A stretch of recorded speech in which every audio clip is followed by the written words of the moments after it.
శాంతి చర్చల విరమణ ఒప్పందం జరగకుండానే ట్రంప్ పుతిన్ మధ్య జరిగిన సమావేశం ముగిసింది. ఉక్రెయిన్తో యుద్ధంపై ఇద్దరి మధ్య ఒప్పందం కుదరలేదు.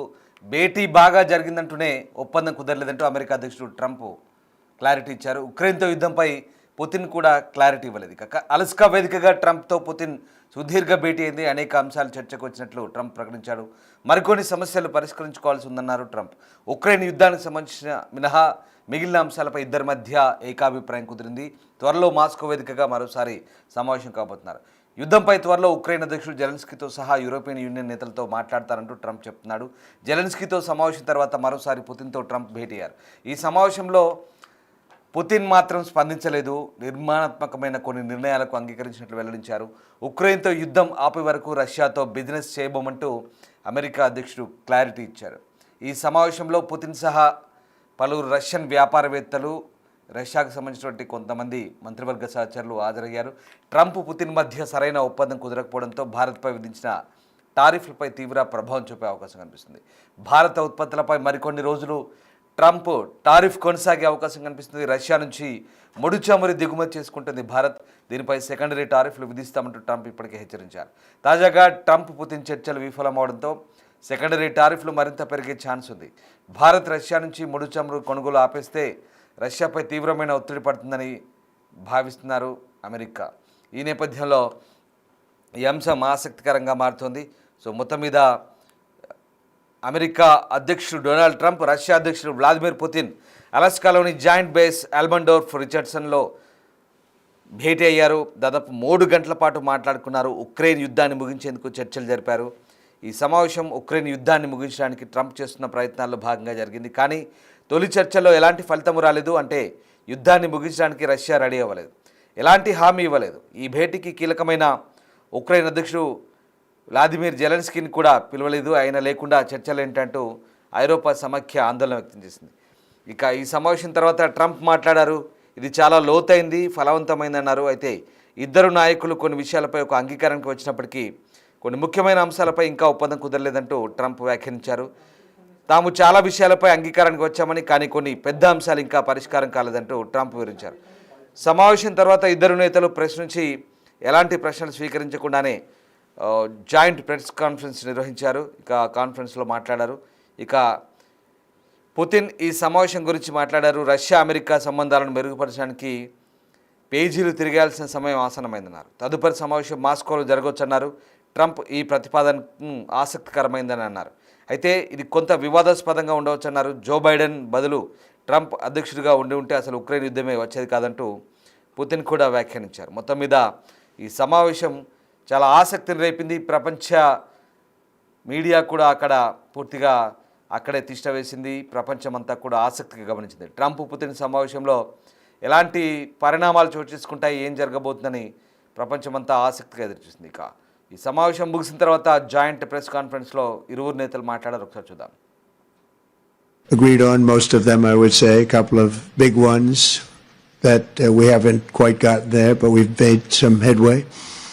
So there's no deal until there's a deal.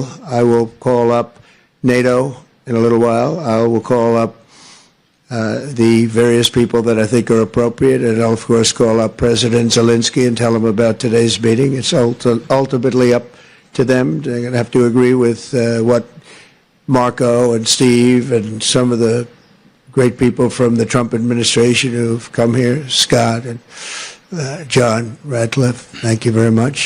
But we have some of our really great leaders. They've been doing a phenomenal job. We also have some tremendous Russian business representatives here, and I think everybody wants to deal with us. We've become the hottest country anywhere in the world in a very short period of time, and we look forward to that. We look forward to dealing. We're going to try and get this over with. We really made some great progress. ఈ సమావేశానికి ముందు యుద్ధానికి సంబంధించి ముఖ్యంగా యుద్ధాన్ని ఆపడమే ముగించడమే తన లక్ష్యం అంటూ ట్రంప్ మరొకసారి ప్రకటించినప్పటికీ సమావేశానికి ముందు మరోవైపు ఉక్రెయిన్పై రష్యా దాడులు మాత్రం కొనసాగించింది. మొత్తం మీద సమావేశం 3 గంటల పాటు కొనసాగింది. అయినప్పటికీ కూడా ఎలాంటి ఫలితము లేని పరిస్థితి. ఇక ఈ సమావేశంలో ఫలితాలు ఇంకా స్పష్టంగా లేవు. కానీ ట్రంప్, జెలెన్స్కీ, నాటో ఇతర అధికారులతో తర్వాత చర్చలు జరుపుతారంటూ చెప్తున్నారు. ఈ సమావేశంలో ఉక్రెయిన్ యుద్ధాన్ని ముగించడానికి ఒక ప్రాథమిక అడుగు అనుకోవచ్చు, కానీ అది గణనీయమైన ఫలితాలు సాధించలేని పరిస్థితి. రాబోయే నెలల్లో మరిన్ని చర్చలు జరగవచ్చును. బహుశా జెలెన్స్కీ కూడా అందులో చేరవచ్చు అంటూ ట్రంప్ అంటున్న పరిస్థితి కనబడుతుంది. సో మొత్తం మీద 3 గంటల పాటు సుదీర్ఘంగా జరిగినటువంటి ఈ సమావేశంలో పూర్తి స్థాయిలో ఎలాంటి ఏకాభిప్రాయం కుదరలేదు. మరొక సమావేశం మాస్కోలో ఉండబోతుందంటూ అటు పుతిన్ కూడా చెప్తున్న పరిస్థితి. సో మొత్తం మీద 3 గంటల పాటు సాగిన ఈ సమావేశంలో ఎలాంటి యుద్ధానికి సంబంధించిన శాంతి ఒప్పందం ప్రకటన కానీ కాల్పుల విరమణ ప్రకటన కానీ చేయలేదు. అంతకుముందు ఇరువురు నేతలు అలస్కాలోని యాంకరేజ్ చేరుకున్నారు. అక్కడ పుతిన్కు ట్రంప్ ఘన స్వాగతం పలికారు. ఇరువురు నేతలు కరాచాలనం చేసుకొని ట్రంప్కు చెందిన వాహనంలో సమావేశ ప్రాంగణానికి చేరుకున్నారు. విమానాశ్రయంలో ఇరువురు నేతలు మీడియా అడిగిన ప్రశ్నలకు సమాధానం చెప్పకుండా వెళ్ళారు. సో ప్రపంచ దేశాలన్నీ ఈ భేటీని ఆసక్తిగా గమనించాయి. ఎలాంటి ప్రకటన వెలువడుతుందోనంటూ అందరూ కూడా ఆసక్తిగా ఎదురుచూశారు. అయితే అప్పటికే అందరూ ఊహించిన విధంగా విలేకరులు అడిగిన ప్రశ్నలకు సమాధానం చెప్పకుండా తాము చెప్పదలుచుకుంది చెప్పి ఇరువురు నేతలు కూడా వెళ్ళిపోయిన పరిస్థితి కనబడుతుంది.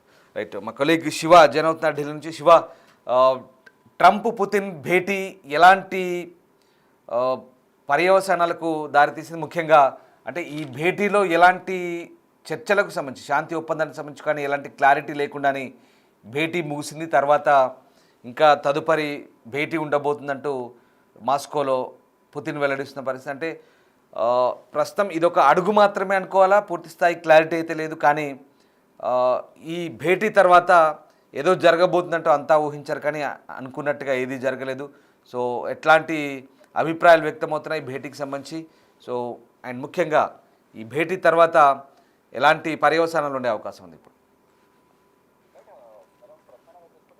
ఇటువంటి క్లారిటీ రాకుండానే అలస్కాలో ఇద్దరు దేశ అధినేతల మధ్య భేటీ ముగిసింది. ఇటు ట్రంప్ అలాగే పుతిన్ నిన్న అలస్కాలో భేటీ అయ్యారు. ఎయిర్పోర్ట్ లో ల్యాండ్ అయిన పుతిన్ కు ట్రంప్ ఘన స్వాగతం పలికారు. ఇద్దరి మధ్య కీలకంగా 3 గంటల పాటు అయితే చర్చలుగా, కానీ ఎటువంటి ఒప్పందం జరగకుండానే ఈ భేటీ ముగిసినట్లుగా కూడా తెలుస్తోంది. దానిలో భాగంగానే ఏదైతే ఉక్రెయిన్ యుద్ధంపై ఇద్దరి మధ్య ఒక ఒప్పందం అనేది కుదరనట్లుగా కూడా తెలుస్తోంది. భేటీ బాగా జరిగిందంటూనే ఒప్పందం సంబంధించి కుదరలేదనేది అమెరికా అధ్యక్షుడు ట్రంప్ ఒక క్లారిటీ ఇచ్చినట్టు కూడా తెలుస్తోంది. అయితే ఉక్రెయిన్ తో యుద్ధంపై క్లారిటీ ఇవ్వలేదు. పుతిన్ అలస్కా వేదికగా ట్రంప్ తో సుదీర్ఘంగా అయితే భేటీ జరిగింది. భేటీలో అనేక అంశాలు చర్చకు వచ్చినట్లుగా కూడా తెలుస్తోంది. ఇక మరికొన్ని సమస్యలు పరిష్కరించుకోవాల్సి ఉందంటూ కూడా ట్రంప్ తెలియజేశారు. ఇక ఉక్రెయిన్ యుద్ధానికి సంబంధించిన మినహా మిగిలిన అంశాలపై ఇద్దరి మధ్య ఏకాభిప్రాయం కుదిరిందనేది కూడా కొంత ప్రచారం జరుగుతోంది. ఇక త్వరలో మాస్కో వేదికగా మరొక సమావేశం ఇద్దరి మధ్య దేశాధినేతల మధ్య జరిగే అవకాశం కనిపిస్తుంది. యుద్ధంపై త్వరలోనే యుక్రెయిన్ అధ్యక్షుడు జెలెన్స్కీతో సహా యూరోపియన్ యూనియన్ నేతలతో ట్రంప్ మాట్లాడతానన్నట్లుగా కూడా తెలుస్తుంది. జెలెన్స్కీతో సమావేశం అనంతరం మరోసారి పుతిన్ తో ట్రంప్ మాస్కోలో భేటీ అవుతారు. ఇక నిర్మాణాత్మకమైన కొన్ని నిర్ణయాలకు అంగీకారం తెలిపినట్లుగా కూడా వెల్లడించారు. ఇక ఉక్రెయిన్ తో యుద్ధం ఆపే వరకు రష్యాతో బిజినెస్ చేయబోమని కూడా అమెరికా అధ్యక్షుడు క్లారిటీ ఇచ్చారు. ఇక ఈ సమావేశంలో పుతిన్ తో సహా పలువురు రష్యన్ వ్యాపారవేత్తలు కూడా పాల్గొన్నారు. ట్రంప్ పుతిన్ మధ్య సరైన ఒప్పందం కుదరకపోవడంతో భారత్ పై విధించిన టారిఫ్లపై తీవ్ర ప్రభావం పడబోతోంది. ఇక భారత్ ఉత్పత్తులపై మరికొన్ని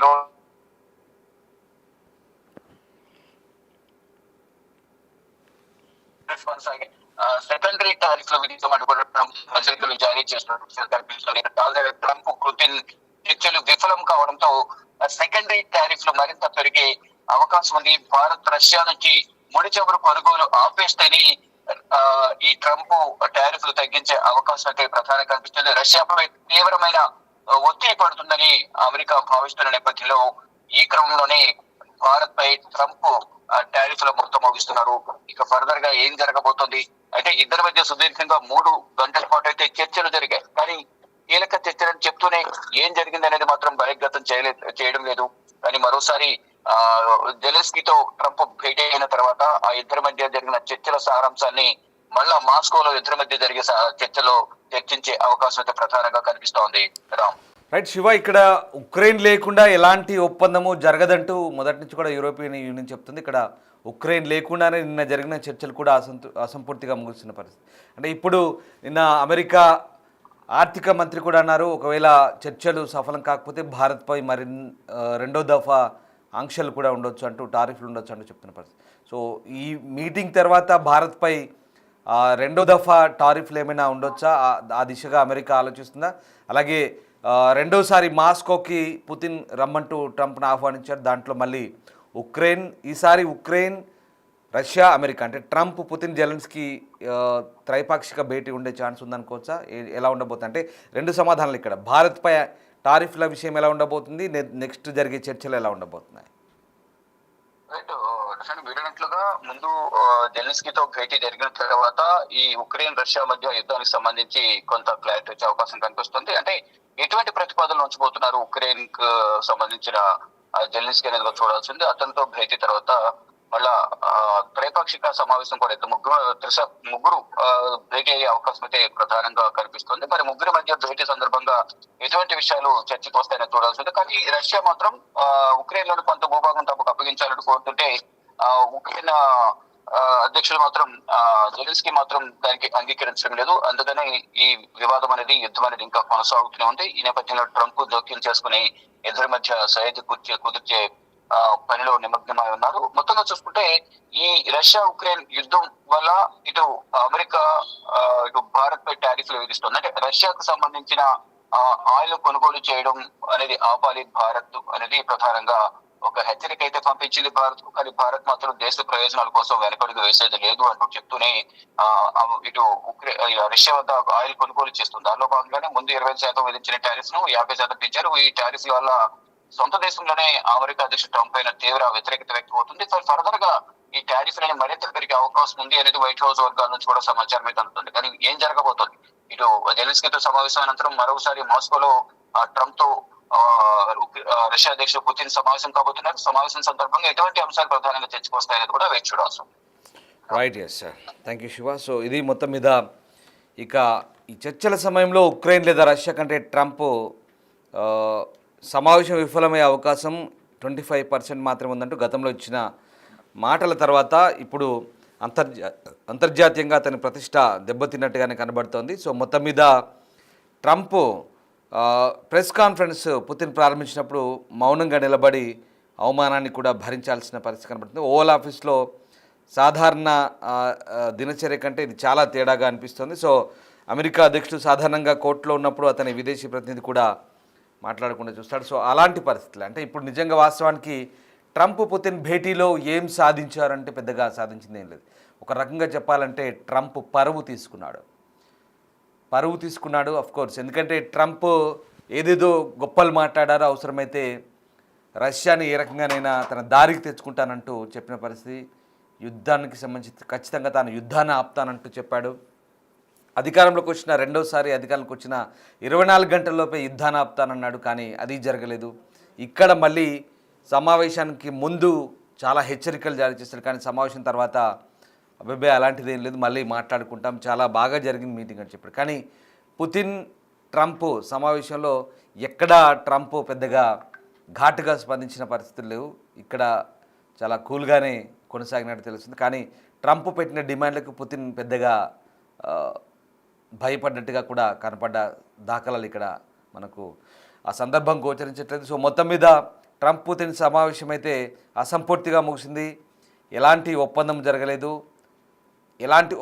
జరగలేదు కాబట్టి ఇది ట్రంప్కు అవమానకరంగా మనం భావించాల్సి వస్తుంది. ఎందుకంటే ట్రంప్ ఏదో చేద్దామనుకున్నాడు కానీ ఏది కుదరలేదు. పైగా ఈ ఒప్పందం చేసి ఇక ఏకంగా నోబెల్ శాంతి బహుమతి నామినేట్ అవుదాము, నోబెల్ శాంతి బహుమతికి పోటీదారుగా మారదామనుకున్నాడు. కానీ ఎక్కడ ట్రంప్ ఆశలన్నీ కూడా గల్లంతైనట్టుగా కనిపిస్తుంది. సో మొత్తం మీద సరే, ఆ అంశాలు ఎలా ఉన్నా పుతిన్ ట్రంప్ శిఖరాగ్ర సమావేశం ఎలాంటి ఫలితాలు ఇవ్వకుండానే మూసింది. సో ఓవరాల్గా మరొకసారి సమావేశం ఉండే అవకాశం కనిపిస్తోంది. ఎటువంటి ఒప్పందం అయితే ప్రస్తుతం జరగలేదు. కానీ ఇది ఒక అద్భుతమైన స్నేహపూర్వక సమావేశం అంటూ ట్రంప్ చేసిన వ్యాఖ్యలు అయితే ఆసక్తి గొలుపుతున్నాయి. సో మొత్తం మీద దాదాపు 2.5 గంటల పాటు సమావేశమయ్యారు. షేక్ హ్యాండ్లు ఇచ్చుకున్నారు, చిరునవ్వులు నవ్వారు. అలాగే ఇద్దరు కూడా చాలా సరదాగా గడిపారు. ఉక్రెయిన్లో రష్యా యుద్ధాన్ని ముగించే ప్రయత్నాలపై రహస్య తలుపుల వెనుక ఇద్దరు కలిసి మాట్లాడిన తర్వాత ఒక జాయింట్ కాన్ఫరెన్స్ నిర్వహించారు. కానీ ఉక్రెయిన్పై భవిష్యత్తుకు సంబంధించి ప్రశ్నలకు సమాధానం ఇవ్వకుండా ఇద్దరు కూడా వాళ్ళు చెప్పదలుచుకుని చెప్పి సమావేశాన్ని ముగించారు. మొత్తం మీద ఈ సమావేశం ఎలాంటి ఫలితాలు ఇవ్వలేదు, ఎలాంటి పురోగతి లేదు. కేవలం ఒక అవగాహన మాత్రమే. అంటే దశల వారీగా ఒక సమావేశాన్ని ఒక సమస్యకు సంబంధించి పరిష్కారం సాధించే ముందు కొన్ని విడతలుగా సమావేశం జరుగుతాయి అంటారు కదా, ఆ తరహానే ఇప్పుడు మనకి ఇక్కడ కనిపిస్తుంది. కేవలం ఒక సమస్య పరిష్కారానికి తొలుత ఎలాంటి పునాదులు వేయాలి, సో ఎలా ప్రారంభించాలనే దానికి ఇది ఒక ఉదాహరణగా మనకు కనబడుతుంది. సో ఒక పెద్ద అంశంపై వెంటనే ఫలితాలు రావు, కొన్ని దఫాలుగా చర్చలు అవసరమవుతాయి. సో ఉక్రెయిన్ యుద్ధం విషయంలోనూ ఇప్పుడు అదే జరుగుతుంది. ట్రంప్ పుతిన్ భేటీ చాలామంది ఏదో జరుగుతుంది అనుకున్నారు, కానీ ఏమీ జరగలేదు. యుద్ధానికి మాత్రం ఇంకా ముగింపు అయితే పలకలేదు. సో మొత్తం మీద జాయింట్ బేస్ ఎల్మండోర్ఫ్ రిచర్డ్సన్లో జరిగిన ఈ భేటీ 3 గంటల పాటు మాట్లాడుకున్నారు, కానీ ఉక్రెయిన్ యుద్ధానికి ముగింపు పలకడానికి మాత్రం ఎలాంటి ప్రకటన అయితే ఇక్కడ వెలువడలేదు. సో భవిష్యత్తులో ఏం జరగబోతోంది, ఎలాంటి చర్చలు ఉంటాయి, వెయిట్ అండ్ సీ.